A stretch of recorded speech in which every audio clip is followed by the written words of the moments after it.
একবার এক ব্যক্তি প্রচণ্ড ক্ষুধার্ত অবস্থায় আমাদের প্রিয় নবী রাসূলুল্লাহ সাল্লাল্লাহু আলাইহি ওয়াসাল্লামের কাছে আসলেন। নবীজি তার প্রতিটি ঘরে খবর পাঠালেন, কিন্তু হায়, ঘরে তখন পানি ছাড়া আর কিছুই ছিল না। তখন রাসূল সাল্লাল্লাহু আলাইহি ওয়াসাল্লাম সাহাবীদের দিকে তাকিয়ে এক আবেগঘন কণ্ঠে বললেন, আজ রাতে কে আছো যে এই মানুষটিকে মেহমান হিসাবে গ্রহণ করবে? আল্লাহ তার উপর রহমত করবেন। একজন আনসারী সাহাবী আবু তালহা রাদিয়াল্লাহু আনহু দাঁড়িয়ে গেলেন। মেহমানকে নিয়ে ঘরে গিয়ে তিনি থমকে দাঁড়ালেন।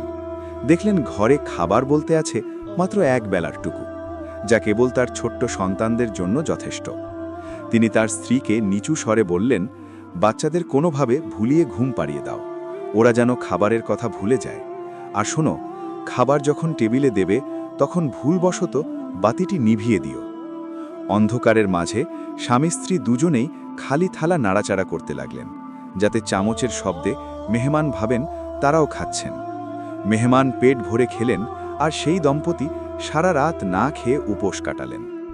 পরদিন সকালে যখন সেই সাহাবী নবীজির দরবারে গেলেন, রাসূল সাল্লাল্লাহু আলাইহি ওয়াসাল্লাম তার দিকে তাকিয়ে এক স্বর্গীয় হাসি দিলেন। তিনি বললেন, আবু তালহা, গতরাতে মেহমানের সাথে তোমাদের সেই আচরণ দেখে স্বয়ং আরশের মালিক আল্লাহ তাআলা হেসেছেন। তিনি তোমাদের উপর সন্তুষ্ট হয়েছেন। ঠিক সেই মুহূর্তে আকাশ থেকে জিবরাইল আলাইহিসসালাম নাজিল হলেন।